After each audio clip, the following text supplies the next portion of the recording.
इस बीच चर्चा करने के लिए दो खास मेहमान जुड़ गए हैं। कांग्रेस प्रदेश महामंत्री नवीन जोशी जी, बहुत स्वागत है आपका टीवी 100 पर। और सुनीता विद्यार्थी, बीजेपी प्रवक्ता हैं, आपका भी बहुत स्वागत है टीवी 100 पर।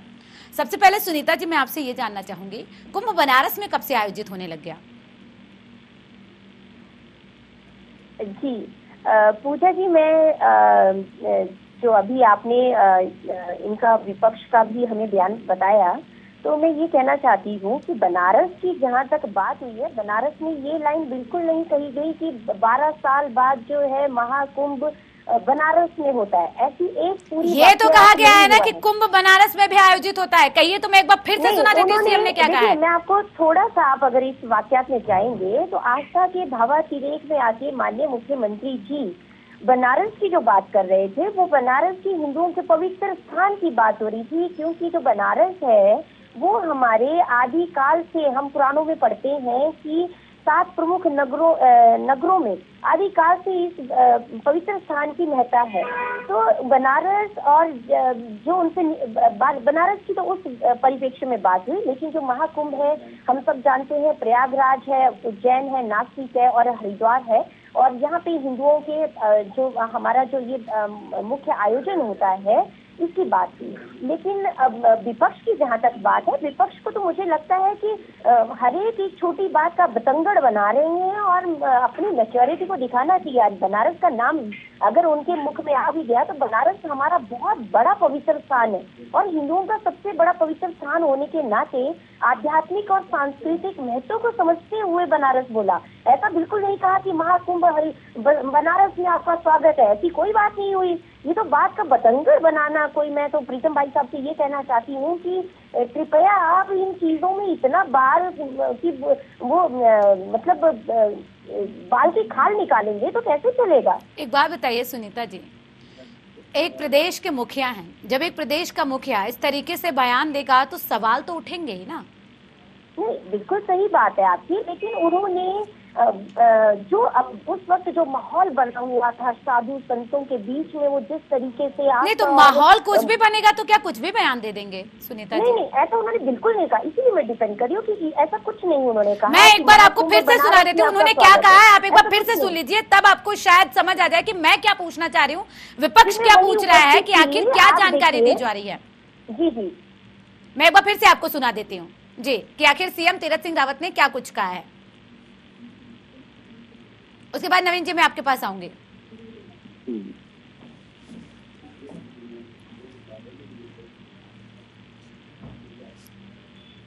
में होता है, बार बार नहीं होता है, बनारस होता है, उज्जैन होता है। यह इसलिए यह भव्य दिव्य होना चाहिए,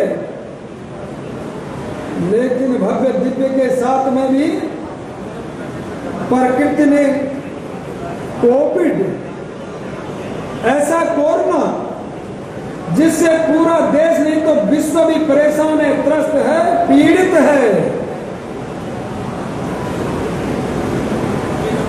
लेकिन मैं कह सकता हूं कि भारत आज आदरणीय प्रधानमंत्री मोदी जी के नेतृत्व में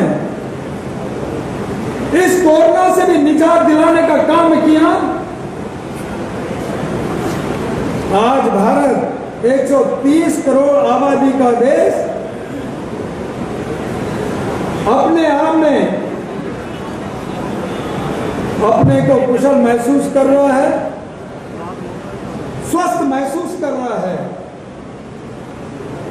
अन्य देशों की अपेक्षा जिस तरह का वहां का मृत्यु प्रतिशत देखिए और भारत का देखिए, और वो इसलिए कि भारत सरकार ने, प्रधानमंत्री जी ने बार बार आह्वान किया।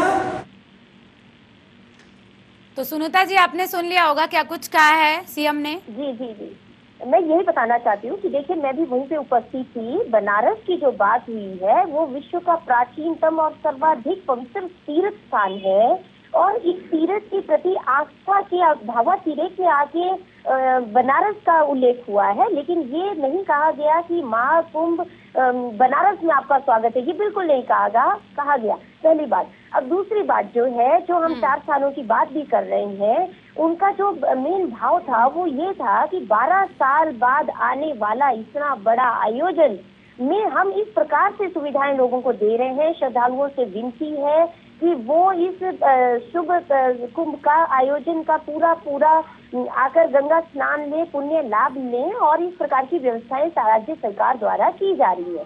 तो इतना ज्यादा अगर कहीं छोटी मोटी बात भी हो जाती है, आप अगर उसको दूसरे तरीके से लेके पकड़ेंगे तो फिर तो आप कहाँ, फिर तो इन्हीं बातों के पीछे रह जाएगी चीजें, है ना। तो हमें ये भी देखना चाहिए कि जिस माहौल में वो उस वक्त है, उस वक्त उन्होंने पवित्र हिंदुओं के अपने पवित्र स्थानों की बात बोली है। तो उन्होंने कहा कि बनारस होता है, हमारे यहाँ होता है, लेकिन उनका जो मेन भाव था वो यही था कि उज्जैन, नासिक, प्रयागराज और हरिद्वार में महाकुंभ का आयोजन होता है, और हम इस प्रकार से राज्य सरकार जो है पूरी मुस्तैदी के साथ आयोजन करवा रही है। नवीन जी, जवाब दीजिएगा, क्या लग रहा है आपको कि भावनाओं में बहकर उन्होंने इस तरीके का बयान दिया है, जैसा कि सुनीता जी डिफेंड कर रही हैं? देखिए पूजा जी, किसी भी प्रदेश का जो मुखिया होता है उसकी बातों को प्रदेश की और देश की जनता बड़ी गंभीरता से सुनती है। बिल्कुल। अभी हमारे माननीय मुख्यमंत्री जी ने पिछले 1 महीने के दौरान 3 ऐसे विवादित बयान दिए जिन्होंने उनकी पूरे विश्व में चर्चा कराई है। पहले उन्होंने फटी जींस से उस पर चर्चा करी कि मैं महिलाओं को नीचे से ऊपर देखा, और उसके बाद ये बात करते हैं अंग्रेजों ने 200 साल तक यहाँ पे राज किया। अब ये कहते हैं कि कुंभ बनारस में भी आयोजित होता है। मुख्यमंत्री जी ने पूरे प्रदेश की छवि को पूरे विश्व में धूमिल करने का काम किया। ऐसे मुख्यमंत्री जो त्रिवेंद्र सिंह रावत जी थे, वो तो सिर्फ देश में नंबर 1 थे 66 मुख्यमंत्री के रूप में, लेकिन उन्होंने पूरी दुनिया में अपना नाम कमाने का काम किया है। सनातन धर्म के प्रति इनकी जो ज्ञान है उसको पूरे आज हिंदुस्तान की जनता देख रही है। इन लोगों, अभी आपने प्रवक्ता जी को दोबारा से दिखाया, क्लिपिंग दिखाई कि मुख्यमंत्री जी ने क्या क्या बयान दिया है, लेकिन ये भारतीय जनता पार्टी के लोग उनका व्याख्यान कर रहे हैं। मुख्यमंत्री जी जो बात कर रहे हैं उसको नहीं मान रहे हैं, और उनकी अपनी ओर से अपने स्तर से व्याख्यान कर रहे हैं कि मुख्यमंत्री जी का भाव क्या था, मुख्यमंत्री जी क्या कहना चाह रहे हैं। अरे आप हम लोगों को क्या समझा रहे हो, प्रदेश की जनता को क्या समझा रहे हो? सारे पढ़े लिखे हुए इंसान है। मुख्यमंत्री जी जो बोल रहे हैं उसको समझ भी रहे हैं, उसका अवलोकन भी कर रहे हैं कि मुख्यमंत्री जी क्या कह रहे हैं और उनका ज्ञान किस प्रकार का उनका ज्ञान है। इनको अगर आप एक बार वीडियो क्लिपिंग दिखाइए, आप 10 बार वीडियो क्लिपिंग दिखाइए, लेकिन इनको सिर्फ ये डिफेंस की मुद्रा मानेंगे, ये नहीं मानेंगे कि मुख्यमंत्री का ज्ञान कितना है। मुख्यमंत्री जी को अगर ज्ञान नहीं है तो ऐसे सामाजिक जो सार्वजनिक समारोह होते हैं उनको नहीं जाना चाहिए। अपनी बात पे उनको इस प्रकार की बातें सार्वजनिक मंचों पर रखकर प्रदेश की छवि धूमिल मुख्यमंत्री जी को नहीं करनी चाहिए। सुनीता जी आ रही हूँ, नहीं जाना चाहिए। देखिए आपने क्लिपिंग देखी, आपने सुनी मुख्यमंत्री जी ने क्या बोला? आप बताइए मुख्यमंत्री जी ने क्या बोला? मुख्यमंत्री जी ने ये बिल्कुल नहीं कहा कि महाकुंभ बनारस में आपका स्वागत है, ऐसा बिल्कुल नहीं कहा। स्वागत की बात नहीं कर रहे, बनाने के लिए माहिर है, स्वागत की बात नहीं कर रहे। जिस आस्था के तहत उन्होंने अपनी बात रखी बनारस की, ऐसा होता है जब आप ऐसे स्थानों में जाते हैं तो एक अलग प्रकार की ऊर्जा महसूस होती है और एक अलग प्रकार का भाव होता है वहाँ पे। तो अगर बनारस की, अच्छा एक मिनट तो ये कह दे, सुनीता जी एक बिल्कुल भी गया तो इतनी बड़ी क्या बात होगी? क्या बनारस हिंदुओं का पवित्र स्थान नहीं है? नहीं, बनारस हिंदुओं का बहुत पवित्र स्थान है, लेकिन इसका मतलब ये तो नहीं है कि कुंभ का आयोजन वहाँ पर किया जाता है। लोगों को हंसने का मौका दिया जा रहा है। किस तरीके की बयानबाजी है ये, कैसे देख रहे हैं? और आप उसके बाद डिफेंड कर रहे हैं। पहले फटी जींस को लेकर डिफेंड किया आप लोगों ने कि उस परिप्रेक्ष्य में नहीं बोला। कुंभ का आयोजन हो रहा है तो भव्य और दिव्य बनाना हमारा लक्ष्य है।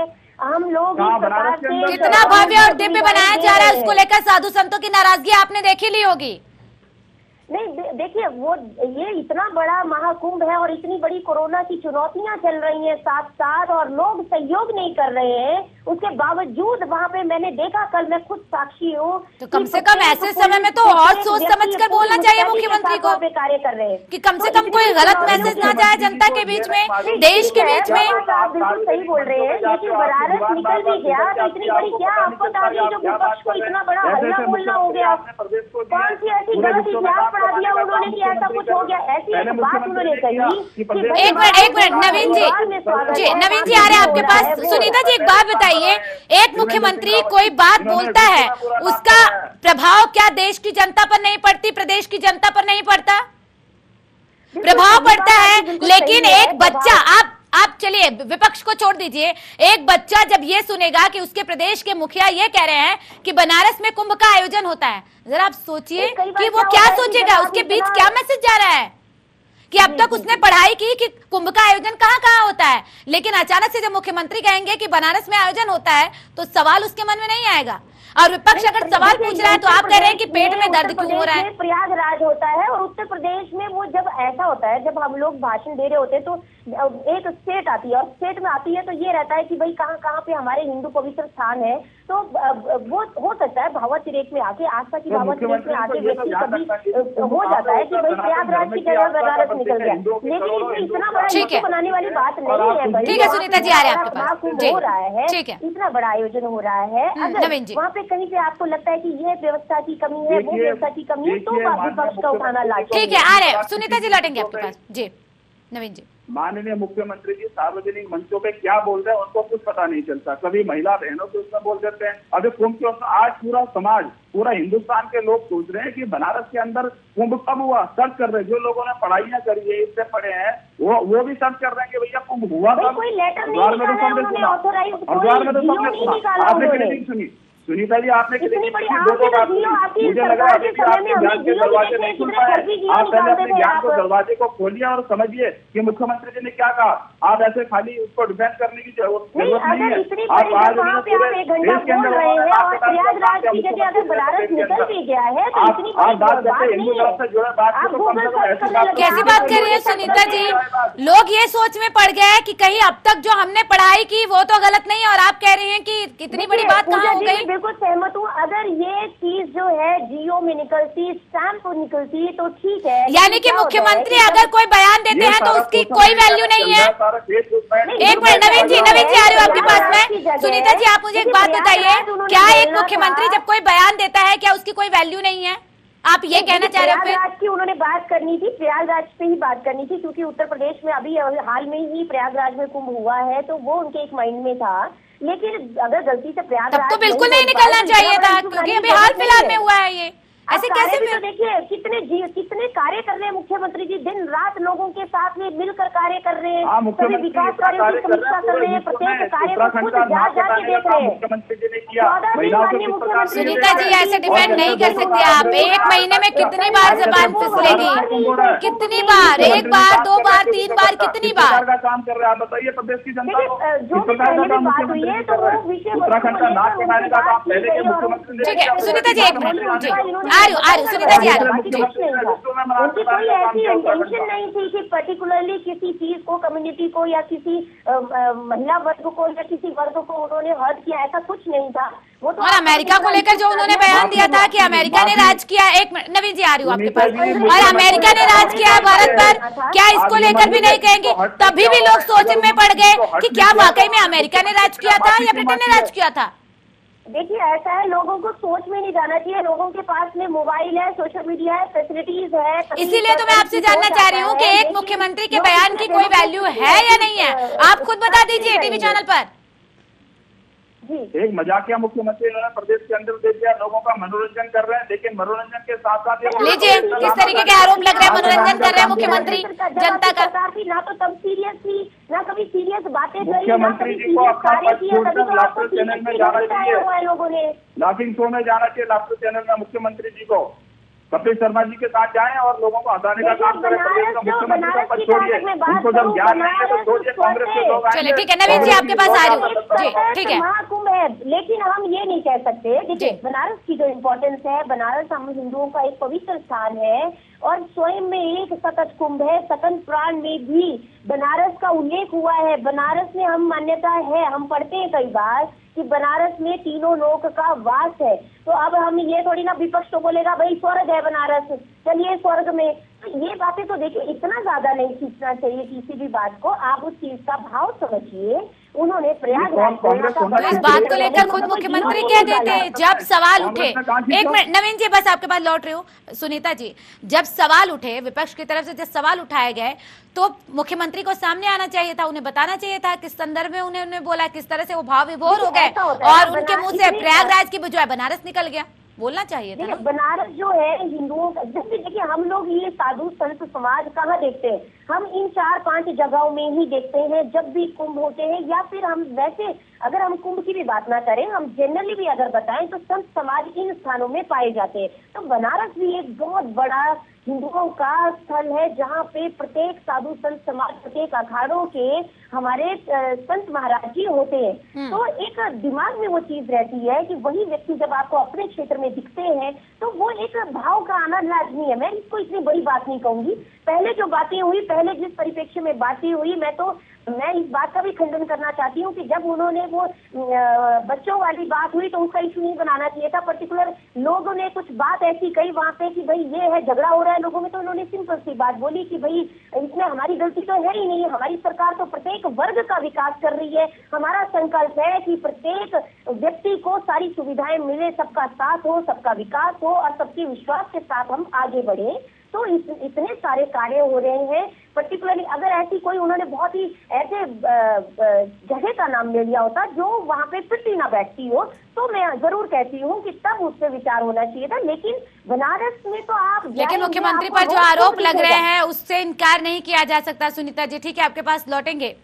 नवीन जी, उस परिप्रेक्ष्य में नहीं बोला गया है, लेकिन किसी भी सूरत में क्या एक मुख्यमंत्री का इस तरीके से बयान देना और 1 महीने के अंदर अंदर इतनी बार जुबान फिसलना, ये जायज ठहराया जा सकता है? देखिए, मुख्यमंत्री जो प्रदेश का जो मुखिया होता है उसकी बातों को बड़ी गंभीरता से सुना जाता है। सुनीता जी तो सिर्फ उनको बचाने का प्रयास कर रही है। वो तो अभी भी खंडन कर रही हैं कि उन्होंने ऐसा कुछ बोला ही नहीं है। नहीं तो वो तो आज सुन रहे हैं। सुनीता जी लौट रहे आपके पास, आप चुप हो जाइए, मैं आपके बारे में नहीं बोला। जी जी बिल्कुल, नवीन जी बोलिए। ये तो मुख्यमंत्री जी बताएंगे ना उनका क्या मतलब था। अगर इन्होंने 2 बार क्लिपिंग को सुना, गंभीरता से सुना, उसका मुख्यमंत्री साफ तौर से कह रहे हैं, आप किसी को भी सुनवा लीजिए, वो बताएंगे मुख्यमंत्री जी क्या कह रहे हैं। आज ये कह रहे हैं कि इस बात को आप लंबा ना खींचिए। हम लंबा कहाँ खींच रहे हैं? सारी सोशल मीडिया में चल रहा है, सारे फेसबुक में चल रहा है, ट्विटर में चल रहा है, इंस्टाग्राम में चल रहा है, पूरे देश विदेश पूरे में चल रहा है कि भाई लोग कह रहे हैं कि भाई हरिद्वार जाएं या बनारस जाएं। और लोग जो तीर्थ यात्री हमारे प्रदेश में आ रहे हैं कुंभ में स्नान करने के लिए, वो कई लोग अब इसमें दुविधा में पड़ गए कि भाई हम बनारस जाए हरिद्वार जाए। और मुख्यमंत्री जी बताएं आप क्या संदेश देना चाहते हैं? आप क्या संदेश देना चाहते हैं जनता को, विश्व को क्या संदेश देना चाहते हैं? आपको इतना भी ज्ञान नहीं है? अगर आपको ज्ञान नहीं है तो मुख्यमंत्री पर छोड़िए। आप कम से कम उत्तराखंड का नाम बताने का सामने करिए। और आपके प्रवक्ता लोग, उनको भी ना ज्ञान नहीं है, ये भी आपका डिफेंस कर रहा है। मुख्यमंत्री जी क्या कर रहे हैं उनको सुनिए तो सही। इस बात को लेकर जो विशेषता, जिस विशेषता की बात सुनीता जी आप कर रही हैं, मुख्यमंत्री को भी शायद इस विशेषता के बारे में जानना चाहिए था ना। जो आरोप लग रहे हैं वो आरोप नहीं लगते अब, ना विपक्ष की तरफ से लगते हैं, ना लोग जो जिस तरीके से सोशल मीडिया पर बयानबाजी कर रहे हैं, जिस तरीके से ट्रोल कर रहे हैं सीएम को, वो नहीं करते। ये तो बयान देने से पहले सोचना चाहिए। चलिए, बहुत शुक्रिया आप दोनों मेहमानों का चर्चा में शामिल होने के लिए। लेकिन सवाल यही बरकरार है कि आखिर सीएम का ये बयान किसी भी कंडीशन में क्या जायज है या नहीं। इसी के साथ हमारे इस खास पेशकश में सिर्फ इतना ही। बने रहिए TV 100 के साथ। नमस्कार।